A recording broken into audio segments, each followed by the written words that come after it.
Okay, a few final notes on the isoSPI noise issue. So I did just test drive Natalia's board, unmodified, both with and without ferrites. And without the ferrites, I got the same number of errors that I get on my loop, 300 errors or whatever. And I did just finish the loop with the ferrites installed, and you can see that I have 0 errors after the loop. So the ferrites are another solution. However, they are a $23 solution. So right now I have ferrites on the main lines coming in. I have ferrites on the lines going into the actual LiBCM power. I actually have 2. I have a clamp-on ferrite here, and I actually have a beaded ferrite down there. This one's probably doing a lot more work. It's closer to the aggressor, and it's bigger.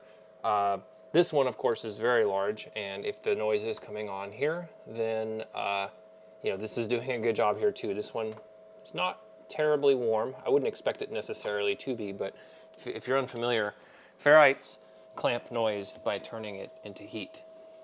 Slightly different than a typical inductor, if like an inline series inductor that actually rejects the noise by sending it back to the source. Ferrites consume it by converting it to heat. Those are very high-level concepts, and they don't always hold true, but for the most part, that's how it works. So yeah, I have ferrites here, there. It's probably one of these 2 ferrites that is making the error rate drop from 300 to 0.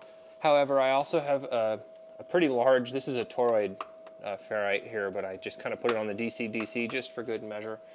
It's probably not doing anything. And then I do also have the inline ferrites on the BMS leads, and again, I don't think that those are doing anything because actually I only have them on one of them. I put it on the 12S module, and my goal there was basically if I was having errors, then I would see them only occurring on the 18S, rather the 218S modules.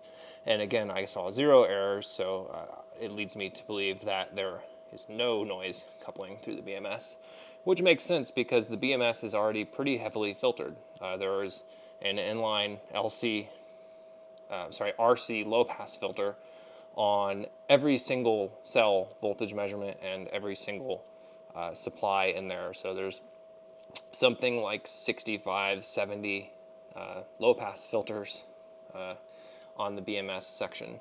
So anywho, I am not testing this any further. If you have additional thoughts, that's great, and you can test them on your own time.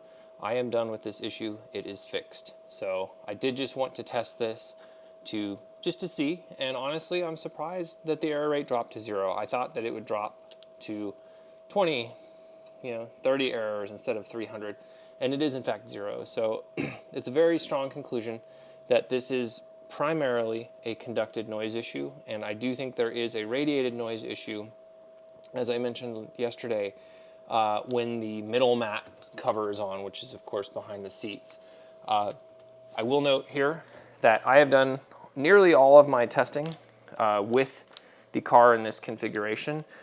There is no point in testing with the covers on because this is how I have been testing everything. Now, of course, we drove Natalia's car yesterday that had both the middle mat and the IMA cover on, but the point I'm trying to make here is that I am doing difference-based analysis here. I don't want to change more than one thing at a time, so that's why I don't have the cover on, the middle mat's not on. It hasn't been on for any of this testing, so it is valid to, of course, test it at the very end, but we're looking at the difference between various setups in the electronics here. So this is how I've done all my testing. It's how I will continue to do my testing, simply because it takes a lot of time to put the covers on and off.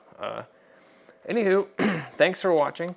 Again, if I have not already been clear enough, I am doing 0 additional testing on the isoSPI. It is not really worth the time to do it because we already now have 2 solutions. We had the 1 solution before, but it is an issue that does not need to be optimized.